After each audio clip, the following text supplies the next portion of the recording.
5, 4, 3. Bonsoir tout le monde. Nous sommes... Mets ton micro. Non, ben le micro est... OK, excuse-moi. Oui, c'est ça.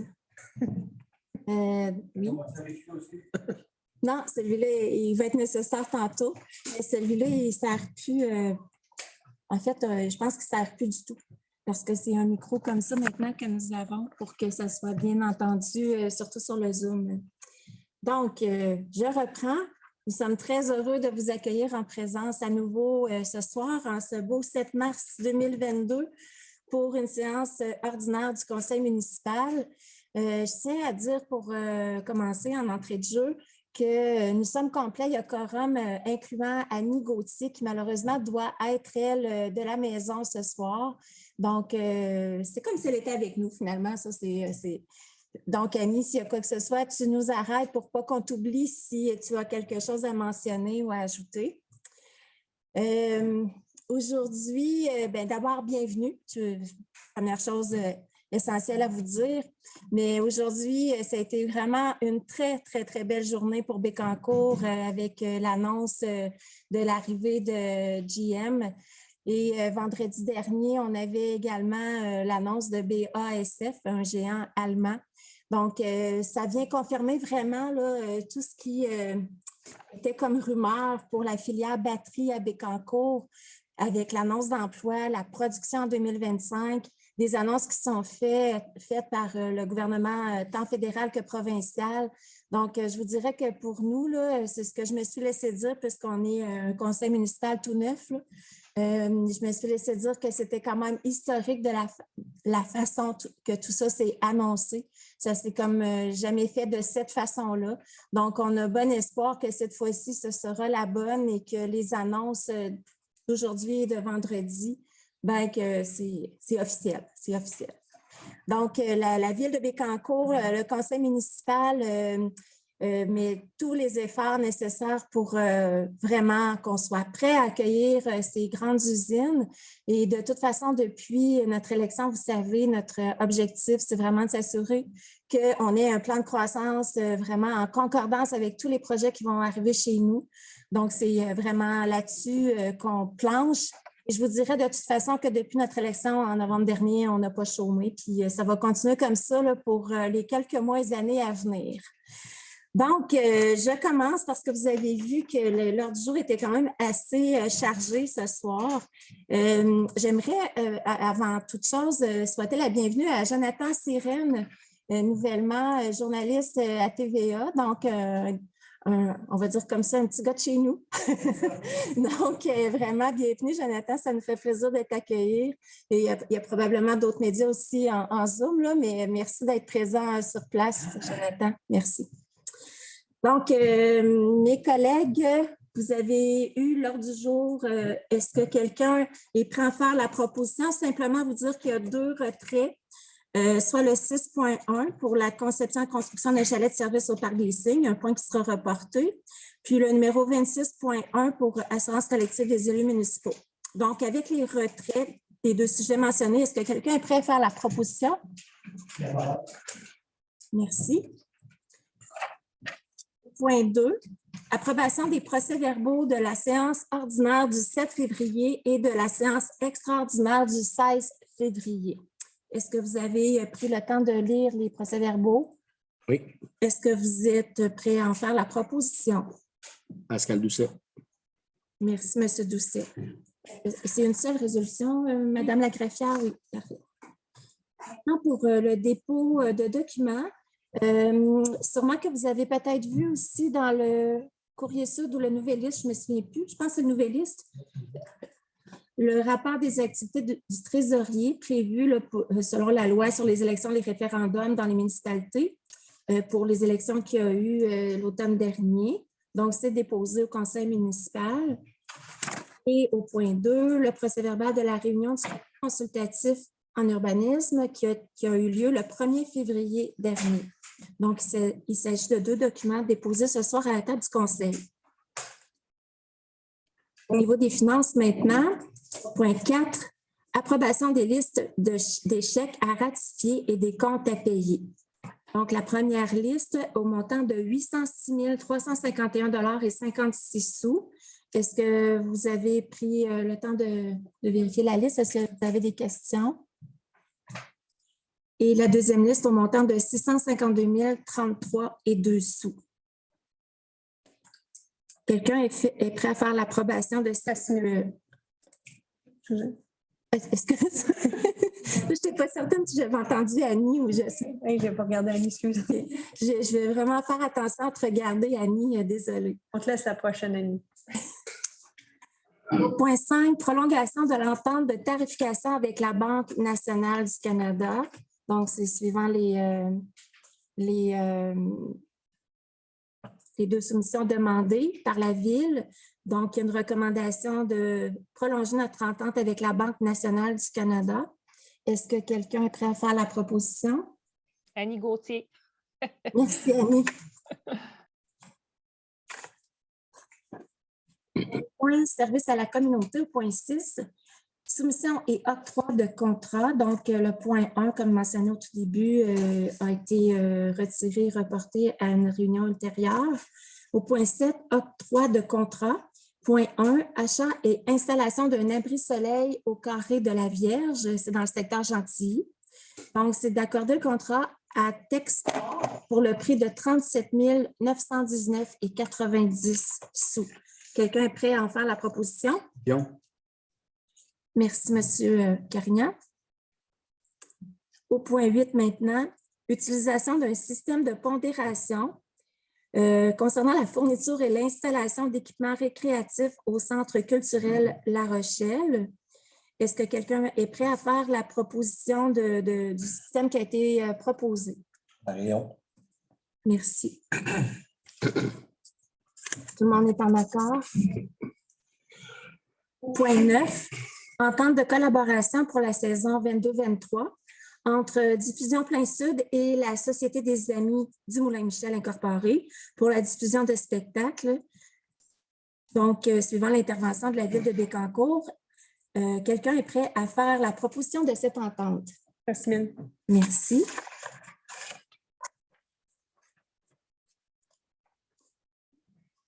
Au point 10. Le point 10, dans le fond, moi, juste dire que en tant que DG du Quai en Fête, dans le fond, je déclare que j'ai un petit conflit là-dedans, fait que je vais juste m'abstenir de la décision. Parfait. Donc, ça sera consigné au procès-verbal. Merci de l'avoir mentionné, M. Doucet. Donc, il s'agit du protocole d'entente. En fait, l'ensemble des protocoles d'entente spécifiques entourant les diverses formes d'aide apportées aux organismes suivants. Donc, en premier lieu, il s'agit de l'entente avec l'Association pour la mise en valeur de la rivière Gentilly, ce qu'on appelle habituellement le Parc régional de la rivière Gentilly. Est-ce qu'un élu est prêt à faire la proposition? Merci. L'entente avec le Centre d'interprétation de la diversité biologique du Québec.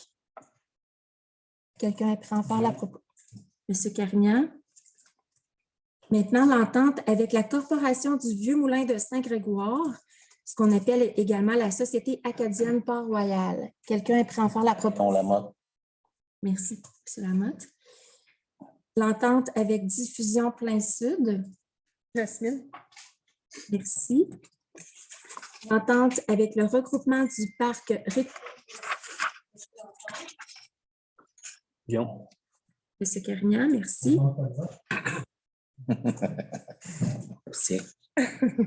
Alors, monsieur, à l'ordre. L'entente avec la Société des Amis du Moulin-Michel. Merci. Donc, vous êtes tous en accord avec le renouvellement de ces ententes. Merci. Au point 11, maintenant, il s'agit des protocoles d'entente pour des projets spéciaux avec les organismes suivants. Donc, c'est l'ensemble des projets là, qui ont été justement analysés via les critères d'analyse élaborés par le service de la communauté. Au point 1, il s'agit d'un protocole d'entente avec le Centre d'interprétation sur la diversité biologique du Québec pour leur projet 25 ans, merci à notre communauté. Il s'agit d'une aide de 15 000 $ qui leur est accordée pour ce projet. Quelqu'un veut en faire la proposition? Pascal. Annie. Ou Annie. Merci, Mme Gauthier. Pour Loisirs Gentilly, pour la réparation de la piscine extérieure de Gentilly au montant de 105 000 $. Quelqu'un est prêt à en faire la proposition? Pierre Morin. Merci, M. Maras. Pour la maison créative de Bécancour, pour leur démarrage, en fait, pour le démarrage de la maison créative, un montant accordé de 23 080 $. Pascal Doucet. Merci. Au point 4, pour la Maison des jeunes de Sainte-Gertrude, pour l'agrandissement de la Maison des jeunes au montant de 48 439 $. Guillaume. Merci, M. Carignan. Et au point 5, Patrimoine Bécancour, pour la restauration de la galerie du presbytère de Saint-Angèle au montant de 11 435 $. Jasmine. Merci. Donc, vous étiez tous en accord avec l'ensemble de ces résolutions? Oui. Merci beaucoup. Au point 12, demande au Fonds Région et Ruralité, ce qu'on appelle entre nous le FRR, pour le volet 2, soutien à la compétence de développement local et régional. Donc, au point 1, il s'agit encore du projet 25 ans, merci à notre communauté pour le Centre de la bio du Québec. Donc, l'objectif est de contribuer au projet pour un montant de 15 000 $ et appuyer ce projet pour l'octroi d'une aide financière de 5 000 $. Est-ce que quelqu'un est prêt à en faire la proposition? Excusez-moi. Pascal Doucet. Merci beaucoup. Bonsoir. Au point 2, Centre d'interprétation sur la diversité biologique du Québec. Donc, il s'agit cette fois-là d'un projet de bonification de l'expérience client, de contribuer avec toujours le Fonds des régions et ruralités au montant de 13 750 et d'appuyer ce projet pour l'octroi d'une aide financière de 5 000 $. Est-ce que quelqu'un est prêt à en faire la proposition? Marion. Merci. Au point 13, demande d'aide financière pour la Fondation Alcoa. Il s'agit d'un projet de station écologique d'observation et d'animation.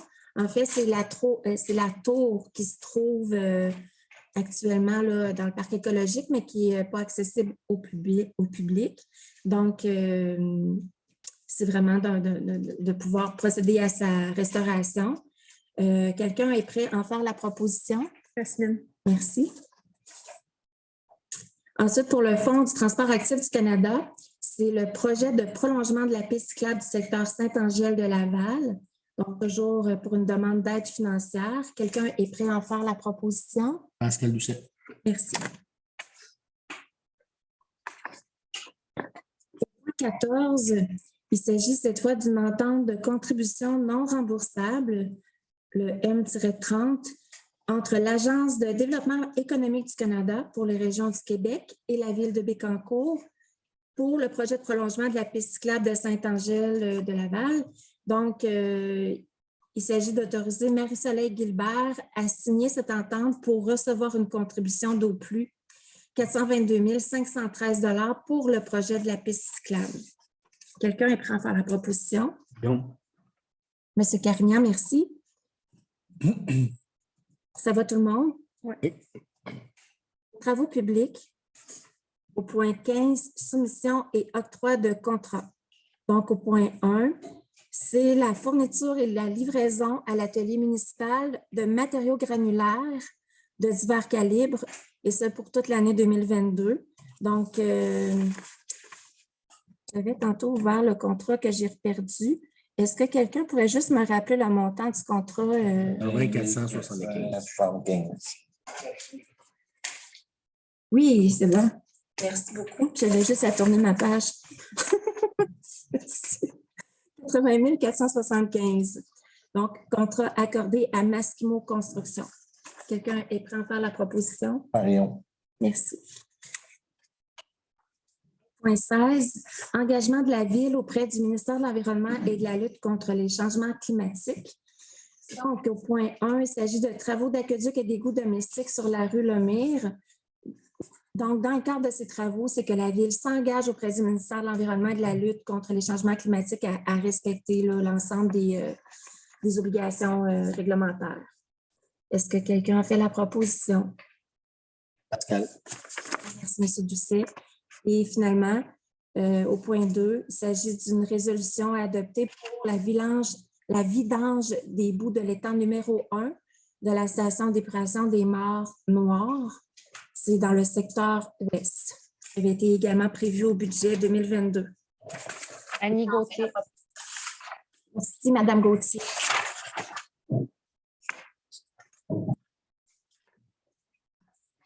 Nous sommes maintenant rendus à la section urbanisme au point 17. Plusieurs demandes de dérogation mineures.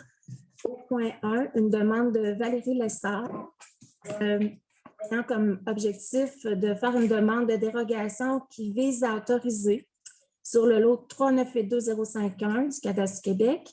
C'est situé exactement au 5265 avenue Cormier, c'est dans le secteur Saint-Grégoire, la construction d'une piscine creusée et l'installation de ses accessoires, plus précisément un trottoir pour avoir une marge latérale de 0,5 m au lieu de 1,5 m. Donc, suivant une recommandation du comité consultatif en urbanisme, est-ce que quelqu'un est fait après? Merci. Merci, Mme Hébert. Au point 2, une demande de Sylvain Mercier visant également une dérogation mineure pour autoriser le lotissement du lot 6225219, toujours du Cadastre du Québec, pour la création de 5 nouveaux lots. C'est identifié au 21 800 et futur 21 780 boulevard des Acadiens et futur 3440, 3460 et 3480 avenue du Gars. Donc, ce sont des adresses situées dans le domaine du Val de Saint-Grégoire pour avoir une superficie entre 929 et 1300 mètres carrés au lieu de 1500 mètres carrés. Donc, suivant également la recommandation du comité consultatif en urbanisme, est-ce que quelqu'un est prêt à faire la proposition? Marion. Merci, M. Lamotte. Maintenant, une demande de M. Philippe Baudet. Toujours une dérogation mineure qui vise cette fois-là à autoriser sur le lot 6376880 du Cadastre du Québec, à l'adresse 2730 rue Châtillon, la construction d'une résidence unifamiliale à structure isolée avec garage attenant pour avoir une superficie d'implantation de 73 mètres carrés au lieu de 80 mètres carrés et une largeur de la façade de 7,3 mètres au lieu de 8 mètres. Donc, également, une recommandation du comité consultatif en urbanisme. Est-ce que quelqu'un en fait la proposition? Guillaume. Merci, M. Carignan. Une demande de Paul Sabourin visant à autoriser l'agrandissement du bâtiment principal déjà érigé sur le lot 3539083 du Cadastre du Québec à l'adresse 3180 Chemin des Milans dans le secteur Gentilly par l'ajout d'un garage attenant pour avoir une marge avant de 12 mètres au lieu de 15 mètres et l'empiètement de l'escalier ouvert donnant accès au rez-de-chaussée et de la galerie dans la marge avant de 6,5 et 5 mètres au lieu de 2 mètres. Également une recommandation du CCU. Est-ce que quelqu'un a fait la proposition? Merci. Et finalement, une demande de Dany Nollet visant à autoriser la construction sur les lots 5375085 et 5375086. C'est aux adresses futures du 1301 et suivant et 1311 et suivant sur l'avenue des Émirocales à Saint-Angèle. C'est une habitation multifamiliale à structure isolée pour avoir 3 étages au lieu de 2 étages maximum et une marge avant secondaire donnant sur la rue des Immortels de 4,5 mètres au lieu de 7 mètres pour le lot 5375086. Toujours avec une recommandation du CCU. Est-ce que quelqu'un a fait la proposition? Merci, Mme Hébert. J'ajouterais que pour le point 5, il y a une condition de présenter un plan d'aménagement de stationnement qui sera conforme au règlement municipal avec la servitude par destination pour le passage d'une entrée commune. Donc, ça sera ajouté à la résolution autorisant la dérogation mineure. Donc, vous étiez tous en accord avec ces demandes de dérogation? Oui. Merci. Je passe maintenant au point 18 pour des demandes à la CPTAQ. Donc, c'est des demandes qui sont présentées par les propriétaires des résidences ou des immeubles qui sont concernés. Et comme bien expliqué par notre directeur de l'urbanisme, la Ville doit à ce moment-ci simplement dire si cette demande est conforme à la réglementation. Donc, une première demande de M. Steve Rowe à la CPTAQ pour l'autorisation d'utiliser à une fin autre que l'agriculture une partie des lots 2943899 et 381291, toujours du cadastre du Québec, afin de permettre l'accès aux sentiers forestiers existants et futurs et également en permettre l'accès à la clientèle de la ferme pour notamment de la marche à pied, du fatback, de la raquette et du ski de fond. Donc, il s'agit de la ferme de M. Steve Rowe, située à Précieux-Sang sur le chemin Saint-Laurent. Quelqu'un est prêt à en faire la proposition? Annie Gauthier. Merci, Mme Gauthier. Deuxième demande, cette fois du groupe de concertation des bassins versants de la zone Bécancour, dont l'acronyme est GROS-BEC. La demande est comme suit. C'est de demander à la CPTAQ l'autorisation d'enlèvement de sol arable sur une partie des lots 2943679 et 3067762 afin d'obtenir une dérogation dans le cadre d'un projet d'aménagement d'habitat faunique pour adoucir la pente des berges afin de limiter le décrochage et l'ensablement du fossé piscicole. Quelqu'un est prêt à en faire la proposition? Guillaume. Une demande cette fois de François Roussel. La demande est d'aliéner, de lotir et d'utiliser à une fin autre que l'agriculture d'une partie des lots 3295097 et 3294650 afin de procéder à un échange de terrain avec les vins de très précieux sang incorporés pour régulariser l'utilisation d'un chemin d'accès à la résidence à partir du boulevard du Danube, portant actuellement le numéro 10130 chemin du Saint-Laurent. Donc, on rappelle que cet emplacement est en fait à précieux sang, suivant la vente là, du vignoble. M. Roussel souhaite procéder à cette demande-là pour pouvoir avoir accès directement par le chemin menant à sa résidence. Est-ce que quelqu'un est prêt à en faire la proposition? Pascal. Merci. Au point 4 maintenant, cette fois du ministère des Transports du Québec, le demandeur demande l'autorisation d'acquérir et d'utiliser à une fin autre que l'agriculture une partie des lots 2944174 et 2944176 du cadastre du Québec afin de procéder à des travaux de réparation et d'allègement de la charge de remblai de la structure P-05270 qui est située sur la route 132 sur le boulevard des Acadiens, excusez-moi, au-dessus de la rivière Marguerite. Est-ce que quelqu'un est prêt à en faire la proposition? Marion. Merci, M. Lamotte.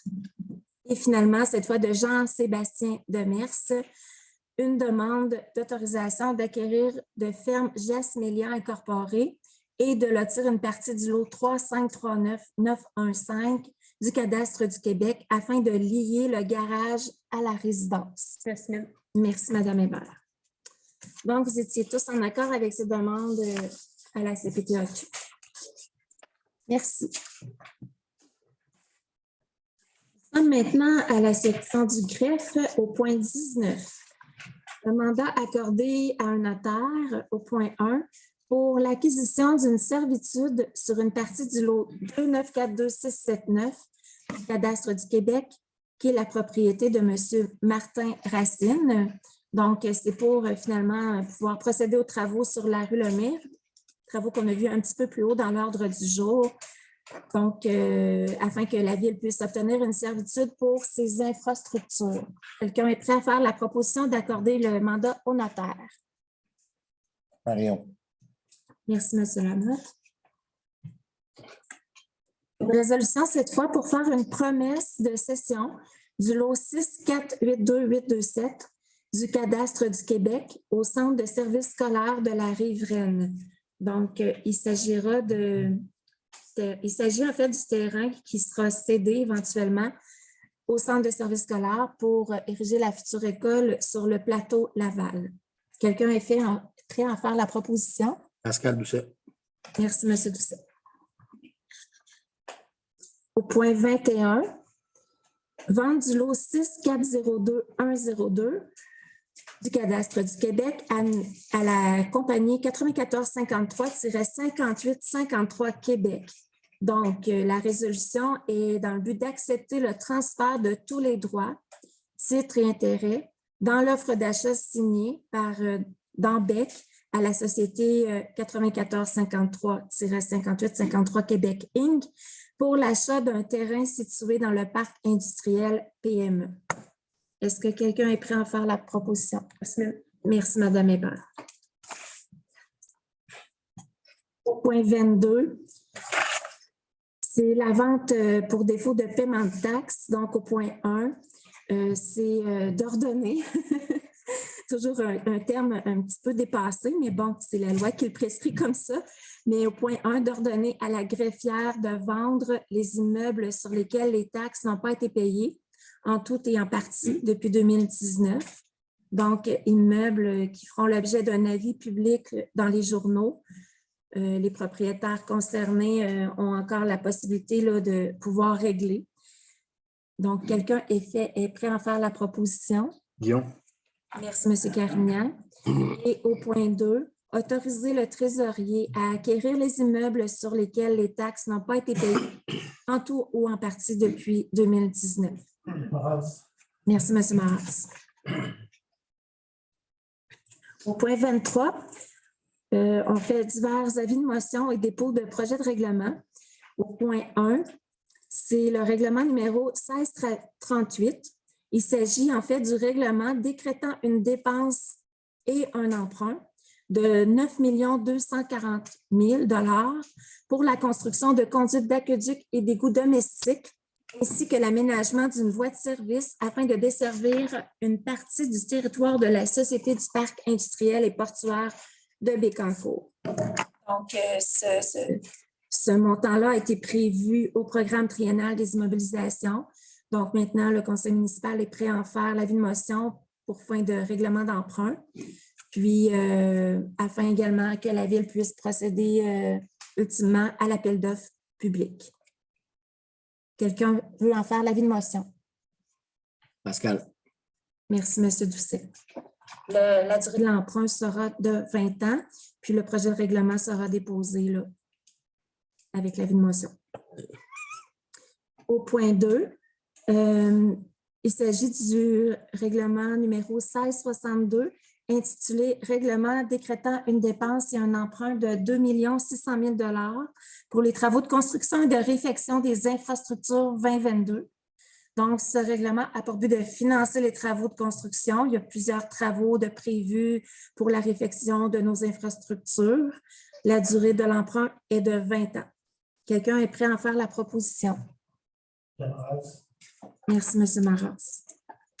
Finalement, au point 3, un avis de motion. En fait, c'est ça, c'est un avis de motion que... Oui, c'est ça. Je suis désolée, je pense que j'ai dit résolution.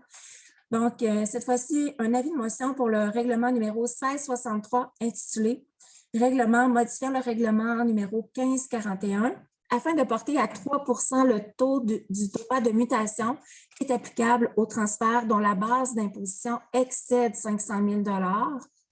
Donc, ça fait une augmentation de 0,5 % sur le taux du droit de mutation pour la tranche comme mentionné qui excède 500 000 $. Tout ça avait été discuté lors de l'adoption. Quelqu'un est prêt à faire l'avis de motion? Merci. Merci. Maintenant, au point 24, l'adoption de divers règlements. Au point 1, règlement numéro 1650, intitulé « Règlement décrétant une dépense et un emprunt de 780 000 $ pour des travaux de pavage et de construction de bordures de rue dans le développement domiciliaire Lemay-Raux. Et il s'agit de la phase 2. Donc, c'est pour financer les travaux de pavage et de construction des bordures de rue pour les rues Roy, Robert, Dupuis, Châtillon et Laure, qui sont situées dans le fameux domaine Le Méro, et la durée de l'emprunt sera également de 20 ans. Quelqu'un est prêt à faire la proposition pour l'adoption du règlement? Marion Lamotte. Annie Gauthier. Merci, M. Lamotte. Madame Gauthier, je vous réserve pour le prochain. Vous êtes d'accord, évidemment. Donc, au point 2, règlement numéro 1655, qui porte le titre « Règlement décrétant une dépense et un emprunt de 280 000 $ pour des travaux de pavage et de construction, de bordure de rue aussi, dans le domaine de la tour, cette fois, pour la phase 8. Donc, ce règlement a pour but, comme mentionné, de financer les travaux de pavage et de construction de bordure de rue de l'avenue de la Camomille, de la rue des Fuchsias et d'une future rue qui sera située dans le domaine de la tour. La durée de l'emprunt sera également de 20 ans. Quelqu'un, est-ce que Mme Gauthier, vous êtes Oui. d'accord pour proposer? Oui. Merci. Et finalement, point 3, un règlement numéro 1659 intitulé « Règlement concernant le code d'éthique et de déontologie des employés municipaux de la ville de Bécancour ». On se rappelle à la dernière séance publique, nous avons adopté celui des élus. Donc, cette fois-ci, c'est celui des employés municipaux qui, finalement, énonce les valeurs de la ville et les règles qui doivent guider les employés municipaux, le tout en conformité avec la loi sur l'éthique et la déontologie en matière municipale. Quelqu'un est prêt à faire la proposition? Jasmine. Merci, Mme Hébert. Donc, vous étiez tous en accord avec l'adoption de ces 3 règlements? Oui. Merci beaucoup. Le point 25, il s'agit de l'abandon du règlement numéro 1649 intitulé « Règlement fixant à 6 570 000 le montant engagé en application de la loi sur les immeubles industriels municipaux pour l'exercice financier 2021 ». Quelqu'un est prêt à faire la proposition d'abandon? Guillaume. Merci, M. Carignan. Le point 26 a été retiré comme mentionné au début. Au point 27, communication. En fait, c'est une sollicitation que la Ville a eue, le Conseil de Ville a eu pour proclamer le mois d'avril, mois de la sensibilisation à l'autisme. Oui, donc j'accepte votre proposition, Mme Hébert, pour l'adoption de cette résolution. Merci. Vous êtes tous en accord? Oui. Merci. Au niveau des ressources humaines, maintenant, embauche d'étudiants au point 28. Donc, pour le point 28.1, on parle du programme d'animation estivale. Quelqu'un est prêt à faire la proposition pour l'embauche des étudiants qui animeront nos camps de jour? Marion. Merci, M. Lamotte.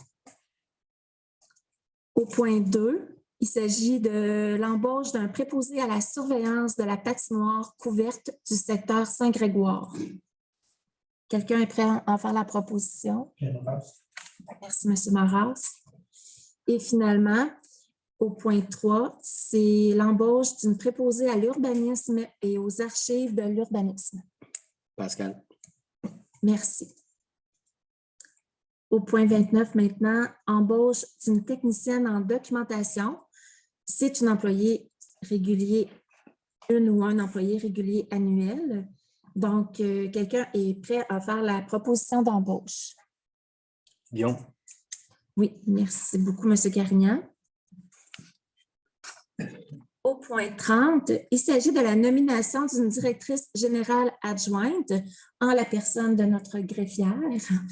Donc, suivant le départ à la retraite de M. Daniel Brunel, qui était le directeur financier et qui était également directeur général adjoint, le conseil municipal ainsi que M. Giroir, le directeur général, est en accord pour procéder à la nomination d'une directrice générale adjointe, donc à la nomination de Maître Isabelle Auger-Saint-Yves. Quelqu'un veut en faire la proposition? Pascal. Merci, M. Doucet. Au point 31, il s'agit cette fois du renouvellement du contrat de la commissaire industrielle. Donc, le contrat de la commissaire prendra fin demain, en principe. Donc, le conseil municipal a pris la décision de le renouveler, tout en sachant là, que dans les prochains mois, d'ici la fin justement de ce nouveau contrat-là, il y aura vraiment discussion avec la MRC Bécancour pour justement revoir les termes de la collaboration en termes des travaux liés au développement économique. Donc, quelqu'un est prêt à faire la proposition de ce renouvellement de contrat? Pierre Marat. Merci, M. Maras. Maintenant, au point direction générale, au point 32. Point 32, c'est l'octroi de contrat pour le contrôle biologique des mouches noires pour l'année 2022. Et il s'agit d'accorder le contrat à GDG Environnement Limité pour le prix de 24 604,65 $, taxes incluses. Quelqu'un est prêt à en faire la proposition? Moi, Annie Gauthier. Merci, Mme Gauthier. En souhaitant que ce soit efficace. Au point 33, demande au ministère des Transports du Québec. Donc, cette fois-ci, je fais vraiment une exception parce que pour notre part, c'est quelque chose de très, très important et je souhaite en faire complètement la lecture de cette résolution avec l'accord de mon conseil, évidemment. Donc, la résolution se lit comme suit. Considérant que le projet de dédoublement de l'autoroute 55 entre la ville de Bécancour et Saint-Célestin est en cours de planification, considérant que les plans préliminaires de réalisation du projet ont été présentés par le ministère des Transports du Québec au conseil municipal le 28 juin 2021 et que des discussions ont eu lieu à la fin de l'année 2021, considérant que la ville de Bécancour a de grandes inquiétudes entourant les conséquences que le projet tel que présenté pourrait avoir sur son développement ainsi que sur le fonctionnement de son réseau de transport, considérant que le projet prévoit un seul échangeur au niveau de la route 226 dans la municipalité de Saint-Célestin et un seul pont d'étagement pour le chemin forêt sur le territoire de la ville de Bécancour, considérant que le projet prévoit la fermeture de 3 des 4 intersections donnant accès à l'autoroute 55 dans les 2 sens,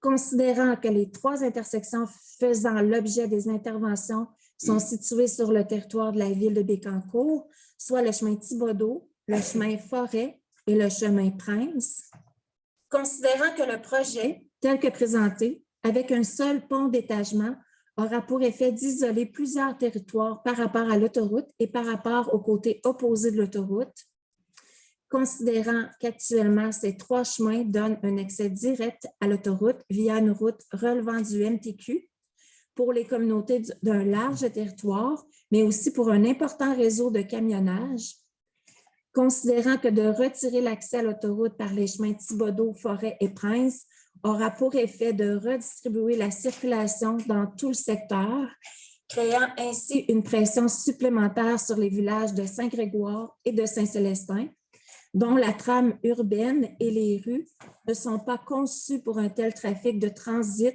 à savoir, premièrement, en partant de l'ouest vers l'autoroute, 2 municipalités utilisent le chemin Prince pour accéder à l'autoroute. Donc, l'accès par la route 226 est aussi possible. La circulation devrait donc être déviée soit vers Saint-Grégoire, intersection Acadien ou Noël, ou vers Saint-Célestin face à une école primaire. La rue Marquis passe devant l'école primaire à Saint-Célestin. Le boulevard de Port-Royal est construit sur une fondation de sol argileux qui n'est pas apte à recevoir de lourds camions. Ce sol engendre un effet de grande vibration pour les bâtiments adjacents à la route lors du passage de camions lourds. L'intersection du boulevard des Acadiens et du boulevard Port-Royal n'est pas conçue pour permettre les manœuvres de virage sécuritaires aux camions lourds et semi-remorques. Un réaménagement devrait être envisagé. La rue Noël ne se prête pas à la circulation lourde, elle non plus, Une résidence pour personnes âgées est construite du côté nord de la rue et une zone commerciale est planifiée au sud de celle-ci. Considérant que le projet aura donc un impact important sur la quiétude et la sécurité des résidents, piétons et des cyclistes dans les rues des zones résidentielles et commerciales des secteurs urbains actuels, considérant que plusieurs routes de responsabilité municipale depuis la réforme Ryan en 1993 changeront de rôle et seront sollicitées par la redistribution du schéma de circulation, imposant un fardeau supplémentaire sur les finances et les responsabilités de la ville de Bécancour, notamment sur la route du Missouri, le chemin Leblanc, le chemin Éon, le boulevard des Acadiens et le boulevard Port-Royal. Un transfert de responsabilité vers le MTQ serait à prévoir. Considérant que les routes collectives sont décrites à la documentation du MTQ, la voirie locale, guide d'information, partage des responsabilités entre le gouvernement et les municipalités, fermeture de parenthèse, comme des routes permettant de relier les centres ruraux, c'est-à-dire les petites agglomérations de moins de 5 000 habitants aux agglomérations urbaines plus importantes, directement ou par l'intermédiaire d'une route de classe supérieure, et que le chemin forêt, qui est identifié comme une route collective, cessera de jouer ce rôle si la connexion avec l'autoroute est interrompue. Considérant que le projet de dédoublement de l'autoroute 55 est d'une grande envergure et qu'il y a lieu de le concrétiser à l'intérieur d'une vision d'avenir.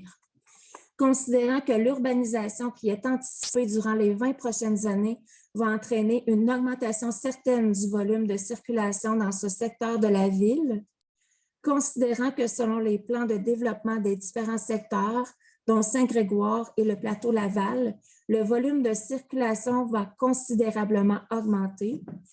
Considérant que l'expansion du parc industriel 3055 à Saint-Grégoire aura pour effet d'augmenter considérablement le volume de trafic lourd.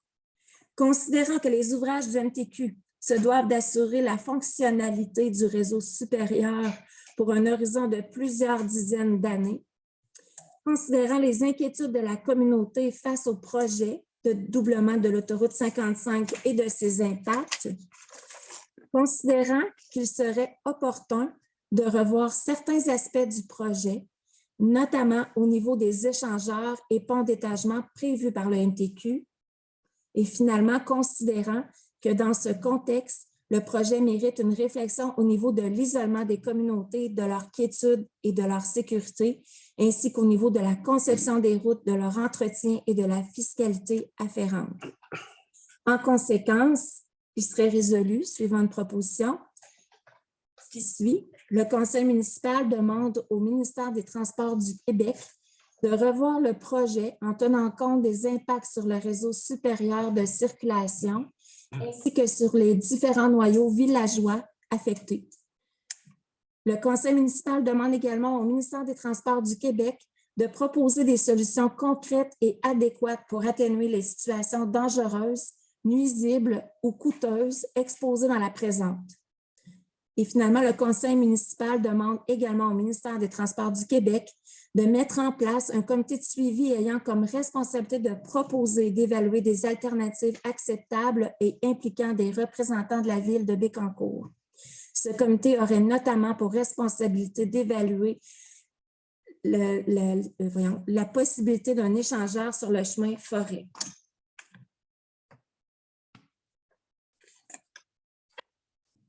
Est-ce que quelqu'un est prêt à faire la proposition? Guillaume. Merci, M. Carignan.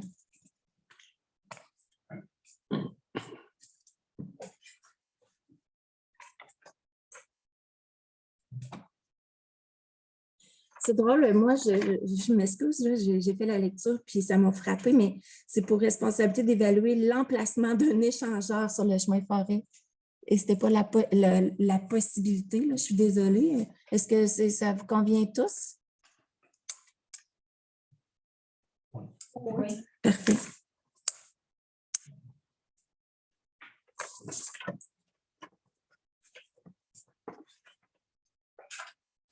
Donc, après cette longue lecture, nous sommes maintenant au point 34. Il s'agit maintenant d'un appui à la réalisation de la certification BNQ pour les terrains industriels prêts à l'investissement, portant le numéro 2507-400-2021. Donc, c'est un appui à la Société du parc portuaire, industriel et portuaire de Bécancour. Quelqu'un est prêt à en faire la proposition? Merci. Au point 35, il s'agit d'une résolution pour mentionner notre appui et notre adhésion à la déclaration d'engagement unie pour le climat qui est proposée par l'Union des municipalités du Québec. Est-ce que quelqu'un est prêt à en faire la proposition? Guillaume. Merci. Au point 36, il s'agit d'un mandat de projet pilote accordé. En fait, c'est un projet pilote fait avec la Ville de Bécancour par l'Union des municipalités du Québec. Donc, c'est un projet pilote qui porte sur l'électrification de la flotte de ces véhicules. Donc, l'UMQ, l'Union des municipalités du Québec, a choisi la Ville de Bécancour pour procéder à ce projet. C'est un projet qui vient évaluer l'ensemble, l'utilisation de nos véhicules et pour faire au final des recommandations pour en électrifier surtout les véhicules plus compacts pour une première phase. Donc, quelqu'un est prêt à faire la proposition qu'on puisse participer à ce projet. Merci, Mme Hébert. Au point 37, assises annuelles de l'Union des municipalités du Québec qui se dérouleront le 12 et le 13 mai prochain. C'est une résolution qui autorise les membres du conseil municipal à participer à ces assises. Est-ce que quelqu'un est prêt à en faire la proposition? Oui, Pascal. Merci. Au point divers, est-ce qu'il y avait eu ajout de points? Non.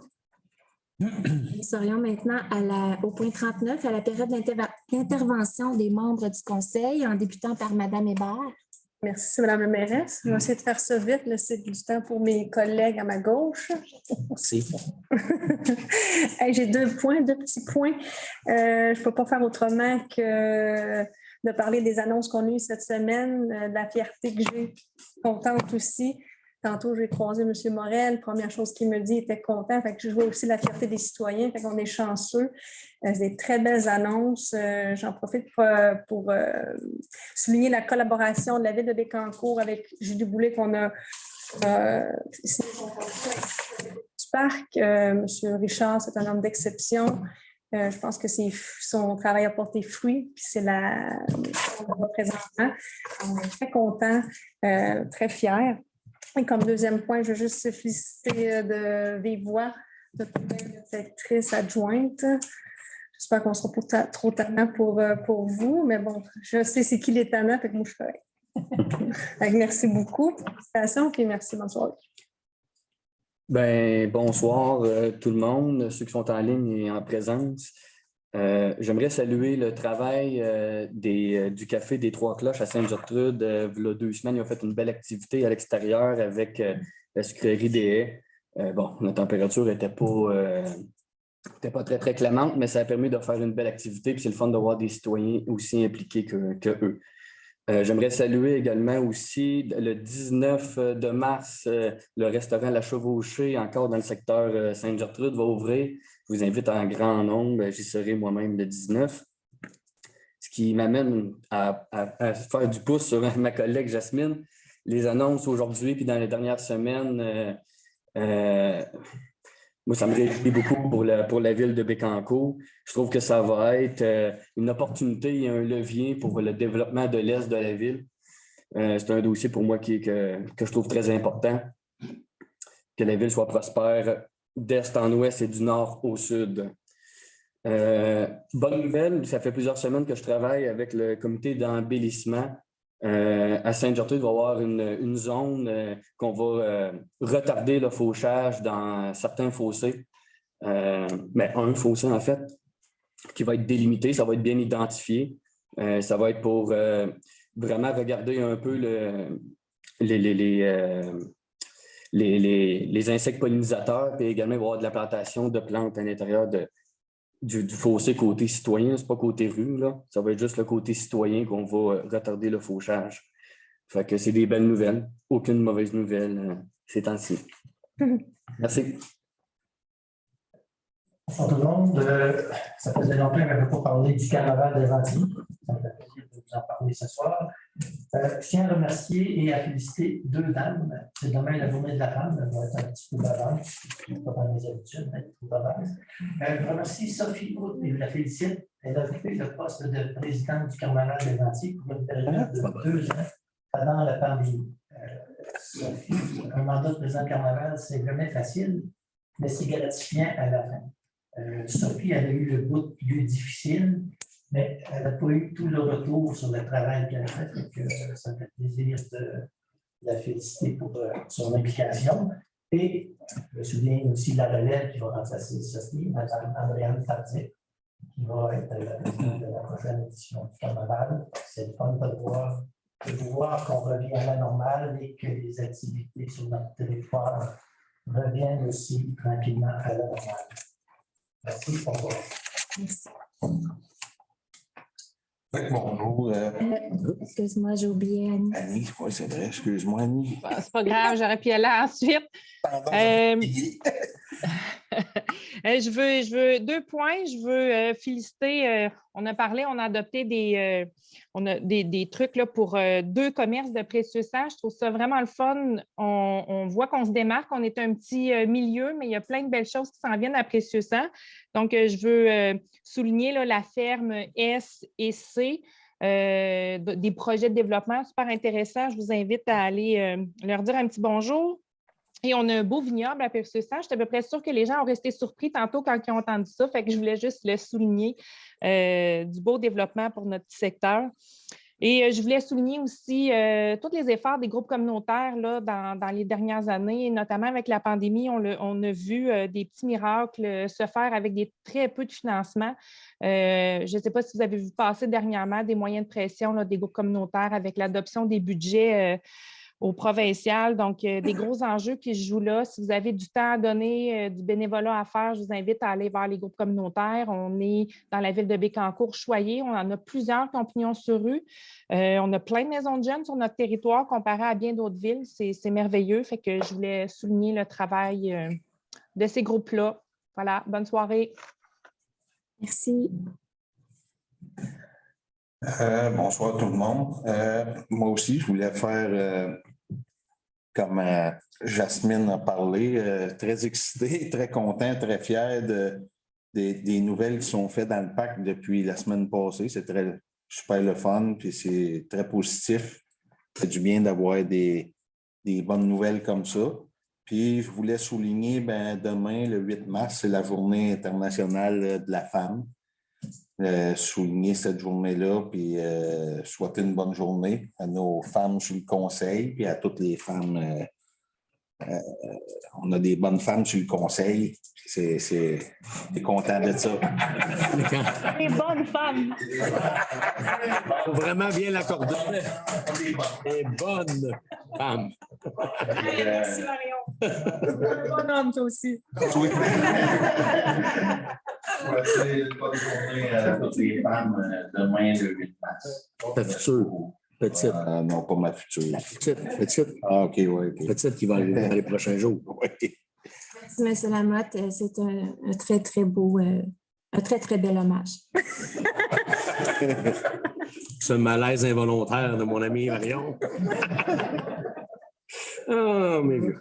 Avec toutes les bonnes nouvelles qui s'en viennent au niveau des sanitaires, surtout, là, je vous vois là, avec toutes vos masques bleues, masques noires bientôt. On va pouvoir vous voir en personne. Fait que ça l'apporte d'autres changements également. Ça l'apporte un printemps quasiment normal et un été qu'on espère très, très normal également, avec tous les organismes qu'on a sur la ville, avec toutes les activités.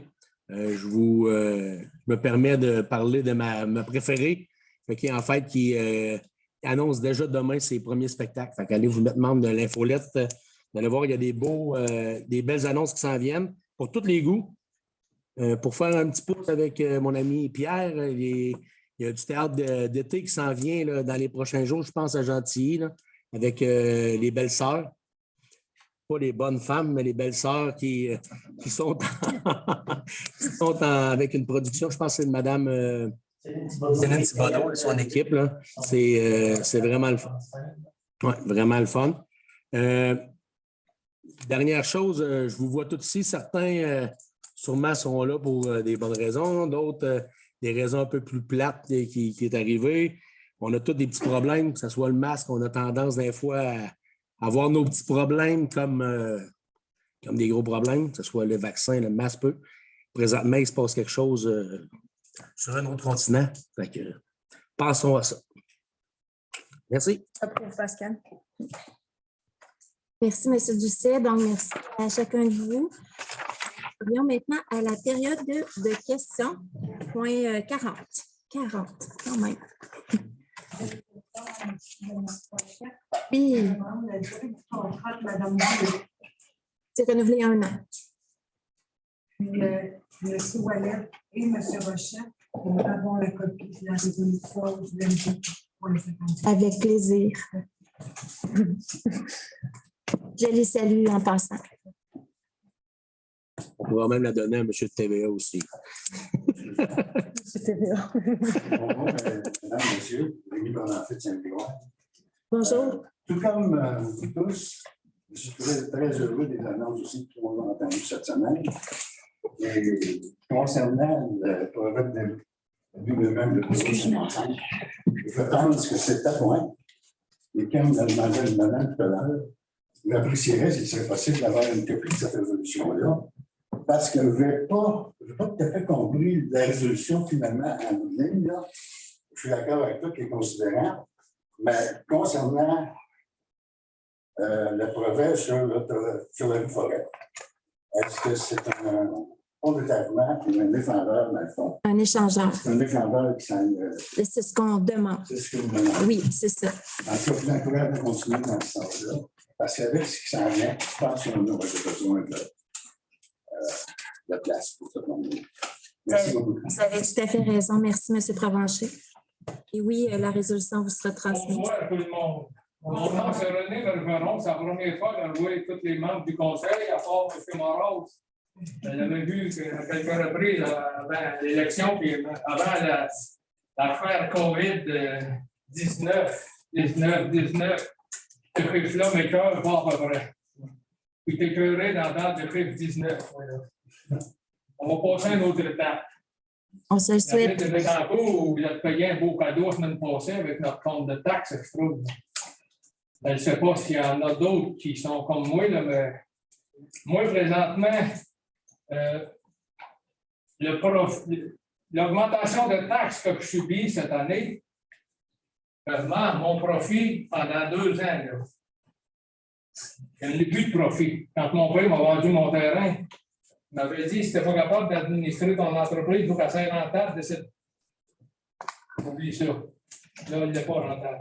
Parce que les taxes sont trop chères. Ça, c'est l'histoire courte. Aussi, une autre question. Là, m'a laissé les taxes. Va revenir, est-ce que vous me permettez que je revienne un peu plus tard? Il y a d'autres intervenants. On va parler d'autres choses. Est-ce que je peux répondre? Oui. Par rapport aux taxes, il faut vraiment distinguer 2 choses.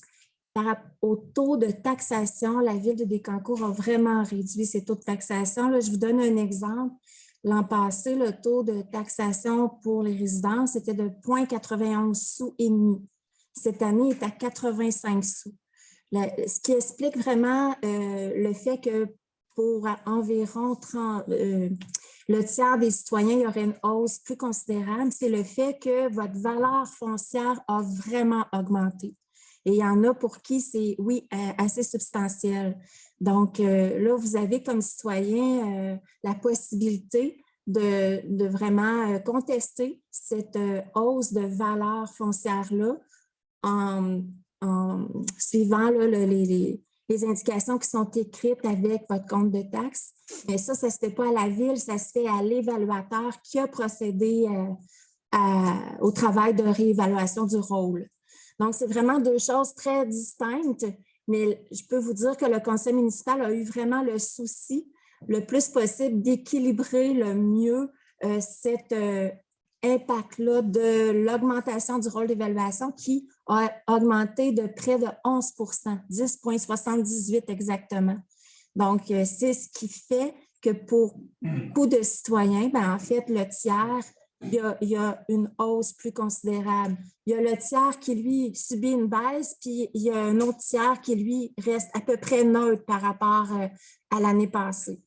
Mais je peux vous dire qu'on a eu ce souci-là d'équilibrer et de réduire le plus qu'on pouvait les taux de taxation. Mais je suis désolée si dans votre cas, ça fait quand même une hausse considérable. Dans le secteur de précédent, je parle de Lac-Saint-Paul, le chemin Leblanc, il y a 17 terres. Sur 17 terres, il y en a 17 propriétaires, c'est-à-dire sur les 17, il y en a 12 qui sont dans leur pension de vieillesse. On paye nos taxes avec notre pension de vieillesse. Les autres, là, c'est un jeune de votre 40 ans, l'autre a 25 ans à peu près. Et moi, chez nous, là, dans l'automne, la culture classique que j'appelle, moi, je n'en fais pas chez nous. Il y en a qui font de la culture classique, avec ça, ils réussissent à payer leurs taxes. Oui. Puis ils sont capables d'acheter d'autres terres avec ce profit-là. Moi, chez nous, il n'y a pas de ça. J'entends le bruit d'un hélicoptère qui fait 3 ans, pendant une semaine de temps à l'automne. Un hélicoptère de l'armée vient faire les récoltes. Moi, chez nous, je n'ai pas le moyen d'avoir un hélicoptère de l'armée pour faire les récoltes. Merci, M. Bergeron. Bonjour, Pierre-André Julien. Bonjour, M. Julien. Merci de parler. Je reviens sur le problème des odeurs. Bon, peut-être que ça dépend des vents, évidemment, mais on a souvent des vents d'ordette et on a des odeurs qui viennent du parc et en particulier du parc. Ça, peut-être que les monde sont bien heureux. Je pense que pour les petits-enfants qui vont au CPE, probablement qu'il y a des parents qui aiment beaucoup, je fais une mauvaise blague, qui aiment beaucoup ces odeurs-là parce que les petits-enfants s'entendent très, très rapidement. Mais vous dites que ce n'est pas une bonne solution pour endormir nos petits-enfants, puisque je suis un grand-père, mes parents. Mais ces odeurs-là, et en particulier encore ça revient à peu près aux 2 semaines, 3 semaines, et c'est très, très fort. Et c'est vraiment dégueulasse. Donc, malheureusement, j'ai un collègue qui est lui, peut-être du travail, je ne l'ai pas vu encore. Lui, il est encore pris, il est en plein dans le vent. Et il est obligé de, quand il est temps du linge sur la corde à linge, ben, il est obligé d'en laver une linge. Nous, ça nous arrive une fois par mois, une fois par mois. Mais c'est quelque chose d'inacceptable. Alors, je vais vous donner 2. Alors, ce qui m'a complètement renversé sur ça, la Ville a dit bien, les citoyens, vous avez juste à écrire au ministère de la Santé fédéral. Ben, je vous rappelle qu'il y a eu au moins 40 à 75 camions qui sont allés sur la colline parlementaire pour changer des comportements du ministère et ça n'a rien bougé. Pensez-vous que nous, en tant qu'individus, même si on est 10 à écrire sur le ministère de la Santé pour dire que c'est inacceptable que ces usines-là nous écœurent avec leurs odeurs, pensez-vous qu'ils vont faire quelque chose? Il a terminé par une autre expérience. Je ne sais pas si on a entendu beaucoup à l'habiter Saint-André, mais avant d'arriver à l'habiter Saint-Mécanton, on était à Saint-André. Et on avait, il y a 30 ans, 35 ans, on avait des odeurs épouvantables qui venaient de la Ouaigamac. Est-ce que les gens se souviennent de ça? Je ne sais même pas si elle existe encore. C'était épouvantable. L'odeur venant de la Ouaigamac. Et pourtant, on était au bord de la rivière. Et comme je viens du Cap de Madeleine, j'ai 20 ans au Cap de Madeleine, on a réussi avec des amis, puis ils ont continué parce que j'étais plus là. Ils ont fait des pétitions, ils ont envoyé des pétitions fédérales, et ça n'a rien donné. On ne comprend pas que l'Hôtel de Ville pense que les pétitions des individus vont faire bouger le fédéral pour intervenir aux entreprises. C'est pas, on est on dit qu'il y a 40, je ne sais pas combien il y avait de camions sur Ottawa, là, mais ça n'a rien changé. Ce n'est pas les individus qui peuvent changer les choses, c'est les gens qui ont de l'autorité. Si l'Hôtel de Ville n'est pas capable de le faire. Or, au cas de Madeleine, c'est l'Hôtel de Ville qui continuellement est revenu sur l'usine pour trouver des solutions et à un moment donné, même faire fermer certaines façons de faire pour l'usine et ça finit par diminuer. Alors, moi, je pense que les 10 dernières années, ça ne sentait plus le souffle. Parce que c'est l'Hôtel de Ville. Ce n'est pas les individus. Alors, si vous croyez que les individus, on va s'allumer, il faudrait être 200, puis même 200, comme on l'a dit à Ottawa, les 200, ça n'a rien fait. Alors, il faut absolument que l'Hôtel de Ville fasse quelque chose. On n'a aucun pouvoir sur les usines. Il faut avoir d'humains qui ont du pouvoir, qui peuvent intervenir pour au moins. Bon. M. Lamotte parlait des nouvelles usines là, qui s'en viennent. Ça veut dire une nouvelle population complémentaire. Oui. Je ne fais 12 ans pas. Si on continue à penser comme ça dans notre région, on va finir par dire aux gens, ne venez pas habiter avec un groupe. Ça n'a pas d'allure. À un moment donné, on ne s'en sort pas, on sort de la galerie. Il faut fermer toutes les fenêtres, il faut fermer toutes les portes. Puis encore, ça finit par sentir. Donc, votre question, M. Julien, c'est de savoir qu'est-ce que la Ville entend faire. Oui. Parfait. Bon, en décembre et en février, fin février, on a rencontré Greentown. La première fois, c'était tout le conseil municipal. La deuxième fois, c'était moi avec M. Richard, Julie Boulay, divers représentants de la Ville, même le préfet Mario Lyonnais qui était présent. Donc, on a mentionné le fait que, justement, il y avait des odeurs inacceptables. Puis, la Ville est pas la Ville, Greentown est très, très conscientisée à ça et font des recherches depuis même l'automne passé. On les a revues en février, c'est qu'on trouvait que les recherches n'avançaient pas assez vite à notre goût. Là, à ce moment-là, le 23 février dernier, nous ont mentionné qu'il y a un producteur également en Ontario qui est avancé plus dans ce type de recherche-là et devrait pouvoir donner un exemple sur ce que lui a pu faire pour réduire grandement ses odeurs. Donc, finalement, on a une grande vigilance à savoir s'ils appliqueront ça dans un avenir très rapproché, parce que vous savez que Greentown avait comme projet de faire une deuxième phase à leur usine. Donc, c'est vraiment ce qu'on regarde. Donc, on n'aura pas de flux dans Donc, c'est ce qu'on regarde actuellement et soyez assurés que M. Richard aussi veille là-dessus.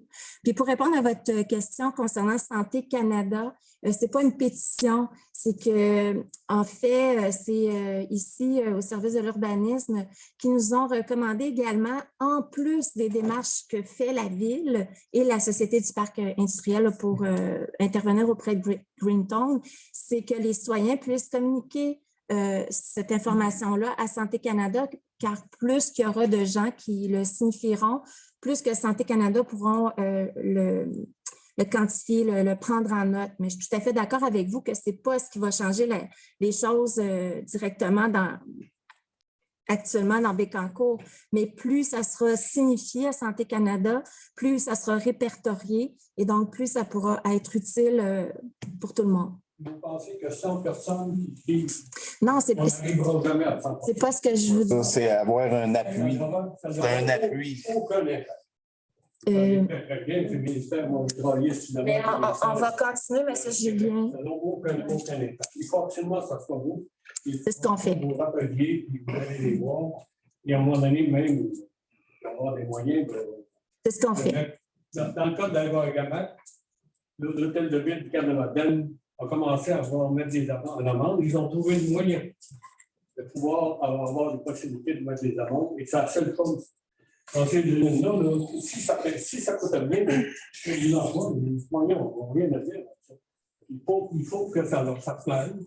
Alors, il faut trouver le moyen que ça leur fasse un peu mal, sinon on tourne en rond et ce n'est pas sérieux. Parfait, M. Julien. C'est bien noté. Merci. Dans la ville de Saint-Angèle. Bonjour, M. Lenville. La première réunion que vous avez décidée, on vous a demandé le retournement des vies de la 2021. Vous l'avez pris en note, vous l'avez dit, et on va vous en donner des nouvelles encore. Il n'y a pas eu un suivi, dans le fond, avec... OK, mais est-ce que vous avez communiqué pour rencontrer? On vous a parlé OK. Oui. OK. Et vous avez dit, on vous fait suivre dans les jours ou les semaines, mais là, ça fait 5 mois. OK. Est-ce qu'on va le suivre ou non? Ben, je m'en occupe personnellement, M. Leneville. Donc, dans le fond, je croyais vraiment là, que vous aviez eu la possibilité de parler avec quelqu'un ici pour... OK, parfait. Donc, on va s'occuper de faire le suivi avec vous. Et au sujet de l'augmentation des textes, là, Oui. des évaluations, comment ça se fait? Ça veut dire que telle maison, elle a 50 000 de plus, l'autre maison, elle n'a presque pas. Presque dans la même règlement. Ouais. Là, on a même côté de rue. Un côté de rue, on a 50 000, l'autre côté, presque pareil. Mais il faudrait poser la question à l'évaluateur. Vous avez vraiment la possibilité de faire ces démarches-là auprès de l'évaluateur. C'est vrai, des fois, que ça peut être étonnant. Puis, c'est vraiment les ventes qui se passent dans un marché donné qui font que, selon des zones, oui, c'est ça. Si on dit la rue est comme ça, l'autre maison à faire, ça ne va pas. C'est dans la même environnement. Ben, je vous invite vraiment à ce moment-là à appeler l'évaluateur. Peut-être qu'il pourra vous donner davantage, j'espère qu'il pourra vous donner davantage d'explications. Mais les évaluations des résidences ne sont pas faites par la municipalité. C'est vraiment l'évaluateur qui procède. Ça me fait plaisir, puis on s'occupe de vous rappeler. Merci. Bonjour, moi c'est Yves Grondin. Bonjour, M. Grondin. Dans la même situation que Jean, je n'ai pas eu de nouvelles. Ma fille en a eu. Okay. Elle a eu une rencontre, mais elle n'avait pas le droit d'emmener personne. Elle qu'elle y aille seule. Et moi, je n'ai pas eu de nouvelles. OK. Mais j'imagine que c'est du cas par cas parce que vous avez des dossiers différents. Là. Mais oui. Non, mais ça va. Là. Mais je veux dire, pas le droit d'amener personne, c'est dans le sens que c'était peut-être des rencontres plus individuelles. Oui, c'est ça. C'est pas dans le sens que c'est quelque chose de défendu, là, mais c'est dossier par dossier. Là. Moi, je n'avais pas de droit. OK, je comprends. Merci. Merci à vous. Bonjour, moi, c'est Saint-Angèle. Oui. Moi, j'aimerais avoir un suivi sur la piste cyclable qui s'en va. Donc, le but premier de la piste cyclable, on vous avait dit que c'était de permettre aux jeunes des secteurs Plateau-Laval de se rendre à l'école. Considérant qu'en 2024, il y aura une nouvelle construction d'école sur le Plateau-Laval, ça vient un peu réduire le service que rendait cette piste cyclable-là. D'ailleurs, si je peux me permettre un commentaire sur cette piste cyclable-là, elle ne commence nulle part et elle ne termine nulle part. Puisque les jeunes du plateau, c'est impossible de descendre à cause du plateau. Présentement, il n'y a même pas d'accrochement.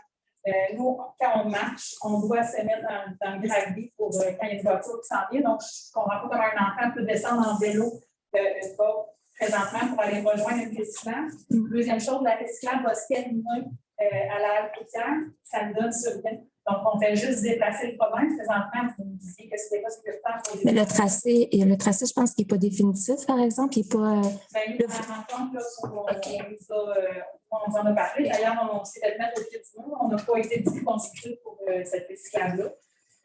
Mais la piste cyclable de l'an passé, je pense que ce projet-là est abandonné. Est-ce que quelqu'un a des informations à dire? Oui. Mais présentement, on est en train de. Ils ont entendu, dans le fond, qu'il y a des gens que ça ne faisait pas le chose. On est en train de tout réévaluer. Il y a un consultant qui est tout réévalué pour voir pour l'espace où ça peut prendre le moins de place, sur les terrains, tout ça. Le but, c'est vraiment la sécurité. Ce n'est pas juste une question d'école ou pas école. C'est un jeune. On va avoir des familles, on va avoir du monde qui veulent s'en aller, peu importe, patiner en bas ou n'importe où, aller rejoindre l'autre piste cyclable. Parce que oui, elle n'arrête pas. La piste cyclable n'arrête pas directement à l'halte routière. Là. Il y a un corridor qui s'en va côté du. Mais sauf que c'est pas la même chose. On se rappelle qu'il y a eu quand même un mort il y a quelques années là-dessus. Là, c'est sûr que la sécurité, c'est vraiment important. On peut descendre, les jeunes peuvent descendre également par l'autre par l'autre rue également, les plus petits aussi. Là. On est en train de tout réévaluer ça. Vous allez être tous consultés, ça c'est sûr et certain. On va tous vous rencontrer. Il faut juste finir, nous, de faire le dossier comme il faut. On a des craintes, des citoyens qui attendent ce cours-là parce que quand on a été consulté, donné en guillemets, parce qu'en fait, on était vraiment au pied du mur en disant voici le projet qui sera déposé. Moi, je suis quand même active dans la vie des Bécancour. Je n'ai jamais eu de sondage ou quoi que ce soit qui me demandait si on voulait une piste cyclable dans ce secteur-là, est-ce que ça répondait à un besoin, etc. On nous a dit OK, on construit cette piste cyclable-là. Comme je dis, ça commence nulle part et ça termine nulle part. Et moi, je suis mère de 2 jeunes enfants. Je suis moi-même cycliste, ça me dérange pas. Je veux dire, c'est un beau projet, mais amenez-nous à quelque part sur une piste cyclable. Mais on peut vous amener jusqu'à Saint-Grégoire. Ça serait déjà mieux. Pas non. Attention. Ah oui, on peut continuer tout le monde. Je m'excuse pour les questions, c'est au micro. Il nous a été présenté, ça affectait à la routière. Donc, on se retrouvait avec le même problème qu'on a présentement. On a présentement un accotement à côté du boulevard. Ils ont même réduit la vitesse pour que ce soit plus sécuritaire. Mais on amène nos enfants jusqu'au village. Au village, on dit, arrangez-vous. Mais là, c'est sûr que la volonté à long terme de la ville, ça sera de faire en sorte qu'il y aura une piste cyclable qui traversera notre ville. Maintenant, on est à revoir les tracés, notamment pour Saint-Angèle. Puis, comme M. Doucet l'a mentionné, il y aura consultation. Là, peut-être que vous faites référence au projet de l'an passé, mais il va y avoir vraiment ajustement et consultation. Ça, c'est clair. Puis, les résolutions de ce soir, ce n'était pas dans le but de déjà amorcer les travaux, c'était dans le but de demander les aides financières. Demander un financement, alors vous avez un montant que la piste cyclable coûtera, donc vous avez probablement des estimations de coûts. Ah ben oui, on sait que ça va coûter quand même un certain montant, mais le tracé n'est pas définitif, mais il y a des demandes financières qu'on doit faire malgré tout parce qu'il y a des délais pour le faire, mais le tracé n'est pas définitif. Là. Comme tantôt mon collègue l'a mentionné, c'est en voie de réalisation et vous serez consulté. Est-ce qu'on a des dates pour ces consultations-là? Malheureusement, je n'ai pas ça. Pour vraiment finir de tout le préparer, puis on va vous consulter dans les prochaines semaines. Parce que dans l'ordre du jour, dans les derniers conseils de ville, vous avez là, payé des points pour des demandes de constructeurs. Donc, j'imagine que si vous vouliez aller en demande, vous avez déjà des projets qui étaient construits. Oui, on a vraiment beaucoup de projets, sincèrement, oui. Puis il y a même des projets de l'an passé qui n'ont pas pu être réalisés parce qu'on n'a pas eu... Vous aller en appel d'offres pour des contracteurs pour construire ça. Là, vous parlez des projets en général ou de la piste cyclable? De la piste cyclable. OK. Mais la piste cyclable, l'année passée, elle a été abandonnée, là. Je crois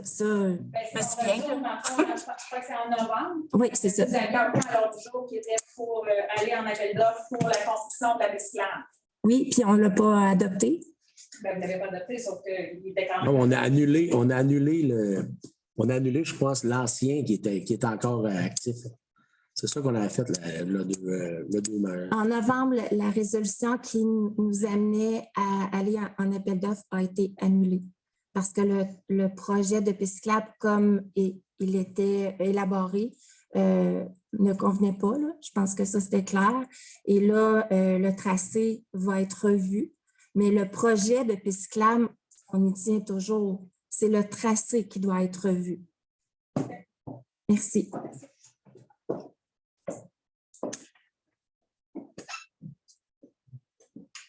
Bonsoir, Nicole Racine, secteur Bécancour.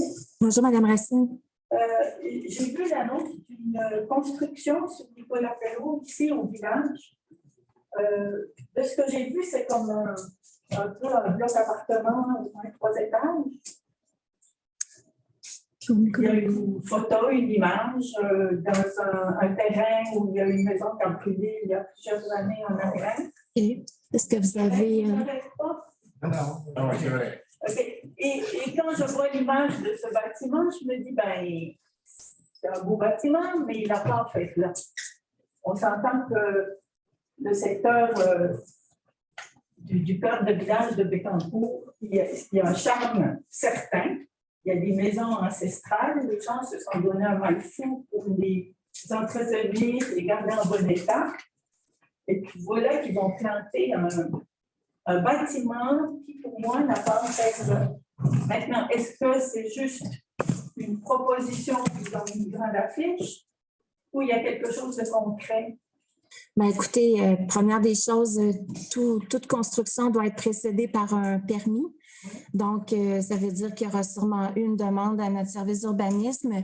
Et si la réglementation le permet, le permis sera émis. Est-ce que M. Giroir, vous êtes au courant de… Okay. Parce qu'il y avait du gîte, je pense. À l'ancien gîte? Okay. Non, c'est juste ici. Au côté de… Juste ici. C'est à quel endroit? On revient, s'il vous plaît. Oui, c'est ça. Donc, mon idée, c'est que j'ai aucun problème avec ce qu'on appelle la densification, parce que vous arrêtez l'étalement urbain, sauf qu'il faut rester logique. Je veux dire, si un secteur a un charme particulier, il n'y a pas de raison de ne pas demander à un promoteur de ne pas s'adapter au secteur. Voilà, c'était moi. Je vous rends attentif. On va faire une vérification, Mme Racine, mais comme je vous mentionnais, c'est certain que lors de la demande de permis, dans le cœur villageois de Bécancour, il y a sûrement le zonage doit sûrement prévoir une certaine harmonisation, c'est ça qu'il faudra voir. Juste le mot sûrement, fait que il y a personne. Non, mais je ne suis pas urbaniste, puis je ne suis pas au courant de la demande de ce permis-là. Donc, on va faire des vérifications là, pour rassurer tout le monde. Oui, d'accord. Est-ce que je peux me permettre une autre question?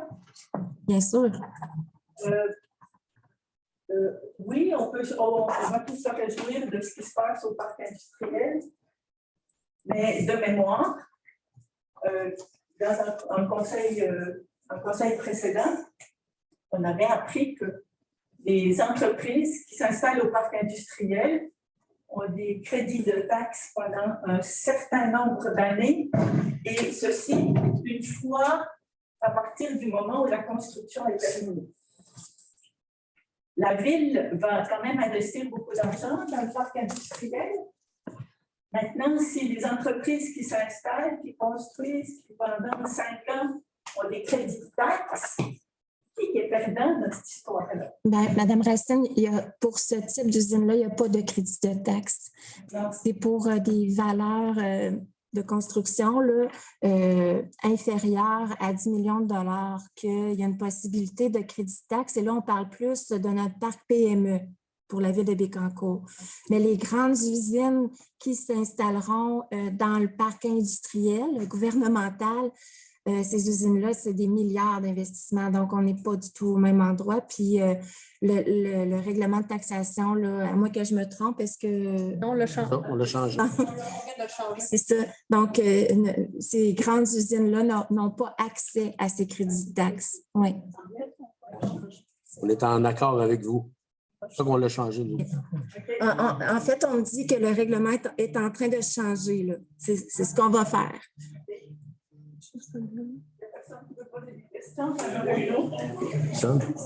Oui, mais pas assez.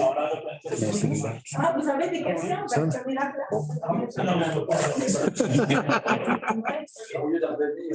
Maintenant qu'on a une bonne femme, fait qu'on peut même partir.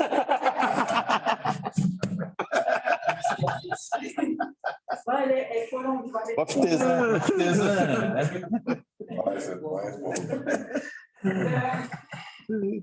Je passe régulièrement par le chemin Louis Riel. Donc, une partie du chemin Louis Riel qui est dans le parc industriel, presque tout. Et il y a quelques années, on a fait la une des journaux avec un de matière dangereuse. On ne peut plus savoir ce qui se passe avec ça parce qu'en plus, il y a quelqu'un qui déneige ce chemin l'hiver. Mais est-ce que je pense, Mme Racine, là, à moins que je me trompe, que c'est l'endroit, le site utilisé par l'UQTR pour les recherches? OK. Bon. Le site de l'UQTR, il est plus proche de la 30, de la 52. Ça, c'est plus vers Nicolas-Perrault. Est-ce que vous avez une réponse, M. Giroir? C'est dans tout ça, non, mais je pense qu'il y a une carrière qui a demandé un permis pour chercher du stock. Il y a des barrières qui ferment l'accès. Il y a eu une époque où c'était marqué danger, pas passer, etc. Il y a un cadenas aux barrières. Et il y a quelqu'un qui déneige régulièrement. C'est aux frais de la ville, le déneigement. Donc, si on sort de l'URL, ce n'est pas vrai. C'est sûr, OK. Ce chemin, c'est qui déneige ça? C'est la SPIB. C'est pas la SPIB. C'est acheté par le parc, non? C'est le ministère de l'Environnement qui va de temps en temps surveiller ça. Tout ce que je peux vous dire, c'est que c'est sûrement pas la ville. La ville va seulement sur les rues publiques. On ne va pas sur les rues. Maintenant, avez-vous des nouvelles concernant ce site où des matières dangereuses vont s'écouler jusque dans le fleuve? Vous avez tous oublié ça, hein? Ouais, moi, je m'en souviens. Vous n'êtes pas au courant, hein? Demandez à l'ancien conseil, vous êtes au courant. Il y a l'équivalent de 80 terrains de football de matières dangereuses dans ce coin-là. C'est exagéré un petit peu, là. Mais non. On va s'informer, Mme Racine, parce que pour l'instant, je n'ai pas l'information, mais je vais vérifier. Je dis que les élus doivent quand même être au courant de ce qui se passe quand il y a des matières dangereuses. Il va quand même y avoir des entreprises qui vont s'abriter dans le parc industriel. Peut-être qu'il faudra avoir un peu l'œil humain. Parfait, merci. Marcel Barré, secteur Gentilly. Bonjour. J'ai bien fait 2 plaintes à la ville pour la senteur. Rien donné, abandonné, bien entendu. À chaque fois qu'on pense, ça sent. On sait pas, ça sent encore vite fermé tout. Ça sent. Là, vous nous parlez du ministère de la Santé. Oubliez ça. Analyse, comité, études. On n'est pas prêt d'avoir une décision pour nous autres. Pas pour vous autres. Maintenant, je pense que la ville a une grosse responsabilité. Elle a mis des permis. Ils ont dû faire au départ des ratios de fumée de senteur. Est-ce qu'ils les respectent? Hein? Et deux, je pense que c'est la ville qui va mettre la pression. S'il faut qu'ils rajoutent 2 autres systèmes de filtration, bien qu'ils le fassent. Parce que je pense que, en tout cas, moi, je fume pas, j'ai arrêté de fumer, je suis très content. Même si cette senteur-là, ils nous disent que ça n'a pas d'impact et que je conduis, je n'ai pas d'effet après, mais quand même, on nous dit que la fumée secondaire des cigarettes, ça a toujours un effet. Alors, je pense que les effets de la fumée, du cannabis, il doit en avoir, on ne les connaît pas. Alors, je pense que la ville doit mettre la pression beaucoup plus que ça. D'ailleurs, M. Richard en avait parlé aux nouvelles à un moment donné, disant que c'était inacceptable. Et c'est les premiers aussi impliqués. Alors, je pense que les 2 organismes en même temps vont être capables de faire quelque chose. C'est ce qu'on veut faire, c'est ce qu'on fait. Comme j'ai mentionné tantôt, on a déjà 2 rencontres et Greenstone fait des démarches de son côté. Donc, on a l'assurance qu'eux font des recherches pour régler la situation. Ils ont fait quoi si on n'a pas les résultats avant ou s'ils ne trouvent rien puis ils veulent construire là? Oh, on prendra d'autres moyens, M. Barry. C'est beaucoup de sous, on ne dira pas non. En tout cas, je soulève l'interrogation pour le ministère de la Santé. Là. Oui, c'est bon, c'est beau. Mais avant qu'on ait de quoi pour 2 autres, là, ça va prendre du temps. Oui, mais je rappelle que le Santé Canada, ce n'était pas pour faire une pétition ou une démarche de leur part pour venir entreprendre quelque chose. C'était dans le but de répertorier.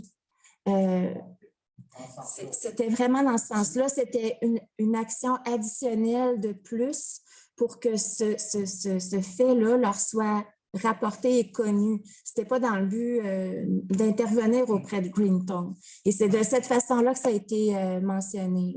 Je ne sais pas. Si une entreprise, vraiment, les choses sont nocives pour la santé, on a fermé la centrale nucléaire parce qu'on avait peur de toutes sortes d'affaires. Peut-être que c'est inutile, mais ça peut les concerner. Parfait. Monsieur Doucet, vous voulez intervenir? Juste un petit. On est entièrement conscient de l'odeur de tout ça. Mais il faut dire juste, il n'y a pas de fumée, là. C'est pas du monde qui fume à l'intérieur non plus, là. Vous dites la fumée secondaire, c'est à cause du séchage que ça sent ça, là. Mais c'est pas comme mais c'est pas la fumée secondaire. Juste pour relativiser, c'est à cause, ils nous l'ont expliqué, c'est dans le temps de la floraison et du séchage qui vient à ça. Ça n'excuse pas que ça sente. Mais juste dire au fond, Ça sent, c'est pour voir sûrement des résidus. Non, mais c'est vraiment à cause c'est un peu comme quand vous vous promenez dans un champ de blé d'Inde, puis il y en a qui. Ça n'excuse pas, là. Mais juste dire que c'est pas de la fumée secondaire. Mais vous savez très bien qu'ils le savent. Et le plus surprenant, on dit toute la même chose depuis le début. Samedi, et souvent dimanche matin, parce que là, tout le monde dort, on n'a pas le temps de regarder tout ça. Il reste que quand on se lève plus tôt, puis quand on travaille tard le soir, ça sort. Mais, M. Julien. Julien de Saint-Angèle. M. Julien. Ils font, à mon avis, ils ne font pas grand-chose. Ils ne font pas grand-chose. Si vous n'intervenez pas, faites-vous pas d'illusions. Vous les suivez à la fois. Mon beau-père était un spécialiste, le meilleur spécialiste à l'époque, qui est décédé maintenant, en hygiène industrielle. Il a travaillé en hygiène, il a travaillé un peu partout. Il disait, si on ne met pas de la pression, peu importe ces entreprises, ils ne font rien. Et il y en a des solutions. Il y en a trop des solutions, mais ça coûte de l'argent. Alors, tant qu'ils n'ont pas une subvention du gouvernement, ils ne font rien. Alors, il faut se dire. Il faut faire une chose, parce que sinon ça tombe. Ça a été vraiment mentionné à Greentown et ils font vraiment des démarches, je peux vous l'assurer. Puis, pour aller dans ce que vous mentionnez, là, que l'odeur est le dimanche matin, ce n'est pas seulement le dimanche matin. Ce qu'on a fait observer à Greentown, c'est qu'on voit ça plus tôt le matin et en fin de journée, donc quand la pression atmosphérique est plus basse. Parce que là, je suis loin d'être une spécialiste du séchage du cannabis, mais c'est vraiment comme mon collègue vous l'a mentionné, au moment du séchage et de la floraison, l'humidité qui se dégage dans la ventilation, les petites gouttes d'humidité, c'est ça qui sort à l'extérieur qui sent. Et c'est là-dessus qu'ils travaillent actuellement pour trouver un procédé pour garder cette humidité-là à l'intérieur. Ils appellent ça les terpènes. Donc, c'est vraiment là-dessus actuellement qu'ils travaillent. Et je peux vous dire que dans les 2 fois où on les a rencontrés, et la deuxième fois encore plus que la première, on avait des questions très, très précises et on souhaitait des réponses très, très précises. Donc, on entend bien ce que vous dites, on le sent nous aussi, puis on est en grande vigilance par rapport à tout ça. Oui, monsieur. Bonsoir, Stéphane Lévesque, 12 500 boulevard Bécancour, Saint-Angèle. Bonjour. On parlait de la centrale nucléaire tantôt, on aurait peut-être pas dû la fermer avec la norme énergétique de 3 % du réseau des usines qui s'en viennent. Ça stabilisait le réseau. C'est ça, on n'aurait peut-être pas dû fermer ça, mais c'est une décision politique à ce moment-là. On va commencer par les fleurs. Je vais avoir un petit pot. Je ne sais pas si c'est d'autres ça, mais on va avoir un pot quand même. Merci d'avoir bâti une génératrice. C'est pas loin de chez moi pour éviter le refoulement des eaux. Ça nous fait dormir sur nos 2 oreilles. Merci beaucoup. C'est arrivé à 2 reprises, en 2017 et 2019, et on était, comme on dit, dans la merde. Maintenant, on sera moins avec les pannes électriques qui arrivent. On sait maintenant que la station de pompage va faire son travail. Si les pompes, bien sûr, tiennent le coup. Tu t'en souviens, Jean-Marc? C'est ça, moi aussi. Ma présence est beaucoup plus pour le compte de taxes. Ma maison a augmenté de 60 000 $ en 1 an. Il y en a qui me diraient, tu devrais être content. Non, pas du tout. Ça occasionne une augmentation de taxes de 500 $. On va tous à l'épicerie, vous y allez vous aussi, vous avez été aux autos, etc. Ça augmente de partout. Je disais dans le journal de la Grande Rivière que le nouveau conseil avait pris le temps de bien s'asseoir et de travailler pour le budget. J'ai appelé la firme d'évaluation que vous engagez, que vous payez. Il y a un peu de jeu, j'ai parti là-dedans. Ça fait probablement votre affaire quand les maisons augmentent, parce que les taxes augmentent aussi. La dame m'a expliqué des choses. Je lui ai dit que le marché était éphémère. S'il y a des gens assez stupides pour surenchérir des maisons et payer le total, et par la suite, ces firmes-là se basent sur ces prix-là pour augmenter nos maisons, on ne s'en sortira jamais. À qui la faute? la ville, l'évaluateur, la ville, l'évaluateur, peu importe. Je fais partie des tiers des gens qui ont 500 $ à donner. Ça donne un bon petit coup de pied dans le budget, ça. Vous parliez tantôt, Mme la mairesse, que la ville a fait un effort pour diminuer le taux de taxation, effectivement. Par contre, le taux de taxation non résidentiel a augmenté. Il était à 1,21 l'an passé, puis il est à 1,55. Donc, ça a augmenté beaucoup mon compte de taxes. Effectivement, de 91,5 à 85 cents, vous avez fait votre effort. Avec une maison de 60 000 de plus, ça fait mal. Qu'est-ce que vous comptez faire là-dessus? On laisse ça comme ça ou il y aura un effort, on a un calcul pour nous aider ou on laisse ça comme ça? Mais comme je mentionnais, pour ce qui est de l'évaluation foncière, vous avez la possibilité de faire une demande de réévaluation, une demande de... Ça ne donne rien parce que la fille me l'a bien expliqué. Avec les maisons qui se vendent présentement, c'est un 75 $ par mois au foot, j'en ai pas donné. Moi, ce que je m'attends de mon conseil municipal, parce que moi, j'habite à Trois-Rivières, je suis revenu, un enfant de la place. Je suis revenu avec encore parce que les taxes n'étaient pas chères. Il va peut-être falloir se poser des questions dans les prochaines années. Donc, moi, ce que je m'attends à quoi à ce moment-là de mon conseil municipal? L'exercice est fait, il est voté, entériné, ou il y aura une révision de tout ça pour aider le tiers qui vont avoir la misère la prochaine année? Ben, écoutez, les taux de taxation sont adoptés par voie de règlement. Ben, ça ne donne pas rien parce qu'on vous entend. Me comprenez-vous? Vous m'entendez, me comprenez-vous? On en paye toutes les taxes au-dessus. Là. Ah, oui. Monsieur Doucet. Pas du tout évalué. À un moment donné, là, quand même, que tu changes avec ces firmes-là, ils se basent sur un marché qui est éphémère présentement, comme on dit. Donc, ça ne donnera rien de faire évaluer nos maisons. Je vous le dis, c'est 75 $ acheter au poubelle. Maintenant, je vous encourage quand même à le faire parce que c'est un exercice qui est là pour ça. C'est prévu par la loi. La dame me l'a dit au téléphone que ça ne donnait rien de faire ça. Mais je ne comprends pas qu'elle vous ait dit ça parce que c'est un droit. Vous ne pouvez pas travailler plus fort en faire une évaluation. C'est les gens à Montréal, ils s'en sacrent de nous. Excusez-moi. Effectivement, madame la mairesse, elle m'a dit que j'avais le droit de le faire, c'était dans mes droits. Elle m'a dit, par contre, quand elle regarde mon dossier, le dossier de bien d'autres maisons, qui se vendent maintenant à des prix de fou, parce que le marché, comme vous dites, est éphémère, ça ne donnera rien de le faire. Parce que ça va sortir au même prix. Ce que je demande au conseil, est-ce qu'il y aura une révision l'an prochain? Est-ce que vous nous allez donner un coup de main? Parce que l'inflation, à un moment donné, le COVID, ça va une crise. Vous avez raison. Vous avez tout à fait raison. Donc, on s'attend peut-être à l'année prochaine à une réévaluation de tout ça de votre part? Ou... On est toujours sensible à tout ça, ça c'est certain. Puis, comme je vous ai mentionné, on a déjà fait l'effort de réduire au maximum le taux de taxation par rapport à l'an passé. On est arrivé, nous, avec le dépôt d'un nouveau rôle d'évaluation. Donc, l'enjeu était quand même majeur. Je suis d'accord. Je vous l'accorde. Puis le taux d'imposition pour le non-résidentiel qui a augmenté de 24 sous. Parce que l'an passé, il était en deux volets, là, si je me souviens, si je comprends bien. Il y avait la taxe d'affaires, mais là, est-ce que c'est vraiment, on parle de, vous parlez de non-résidentiel, vous, donc commercial?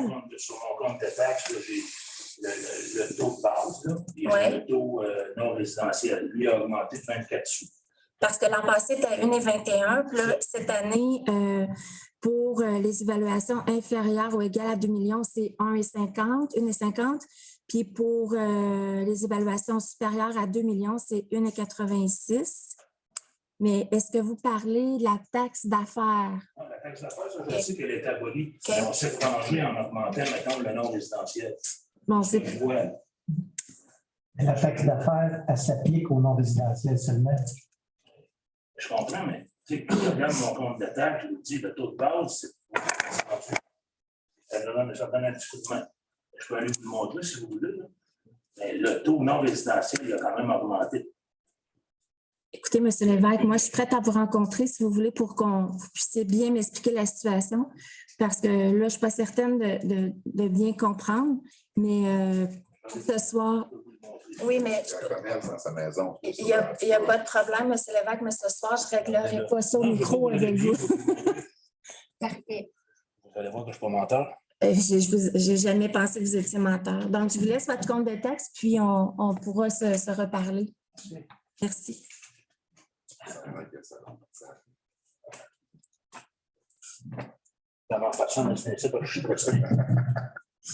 Bon, c'est comme de raison, j'ai toujours été crioleux pour être actionnaire. On n'a pas de champ avec un cours, mais là, ça fait 2 ans que je n'ai pas criolé. Moi, je voudrais savoir, est-ce que vous avez encore, comme l'ancien conseil municipal, des ministres, quelqu'un s'occuperait de la Sûreté du Québec, l'autre des pompiers et le reste? Est-ce que ça marche encore de même?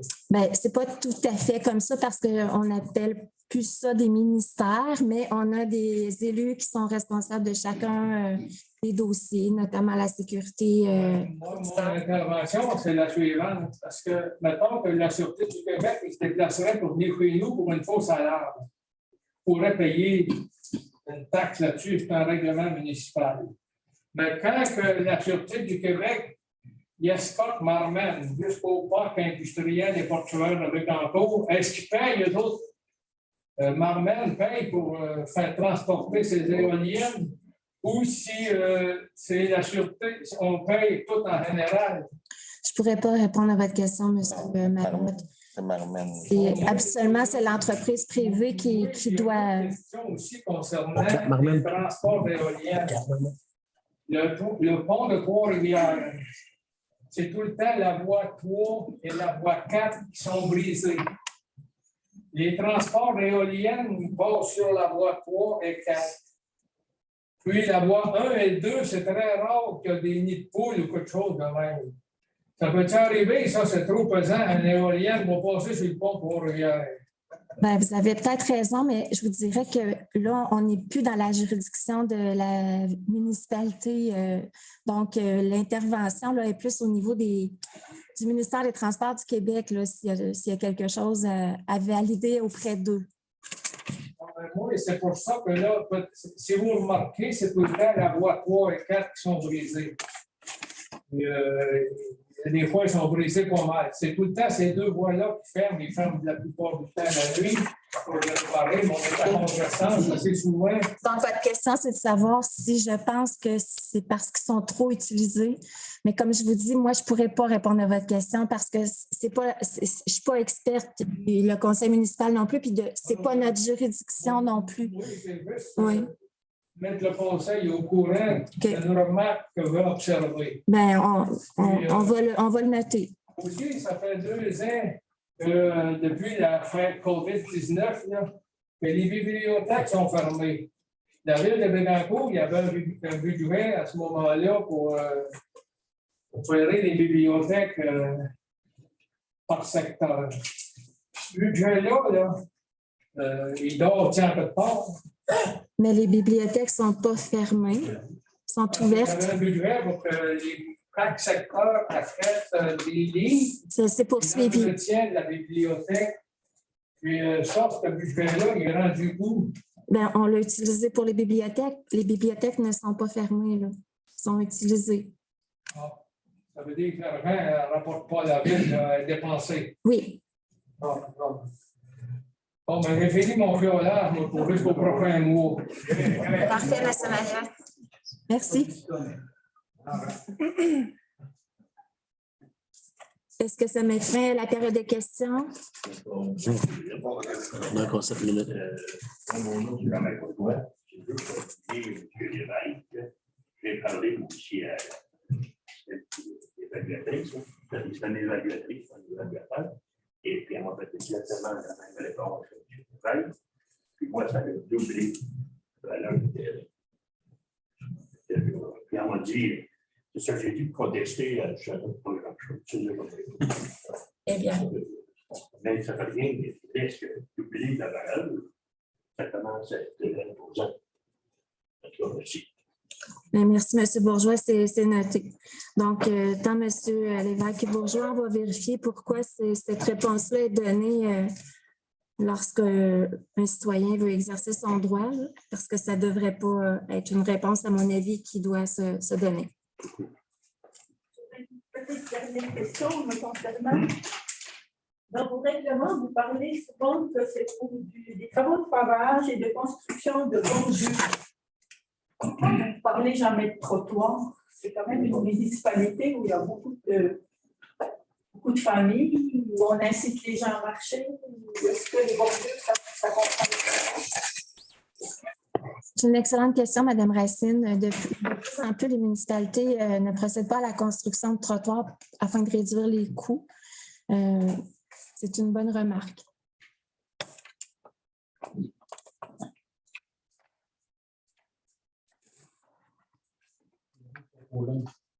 Donc, si je comprends bien, ça mettrait fin à la période de questions. Un grand merci. Je suis tout à fait consciente que souvent, on n'a pas les réponses pour répondre adéquatement comme vous le souhaiteriez à vos questions, mais plusieurs notes ont été prises pour qu'on puisse faire les suivis appropriés. Donc, vraiment, un grand merci de votre présence ce soir. On serait maintenant rendu à la levée de la séance. Quelqu'un veut en faire la proposition? On va proposer. Monsieur Doucet, merci. Donc, je vous souhaite une très bonne soirée. Merci de votre présence et on se voit à la prochaine. Merci.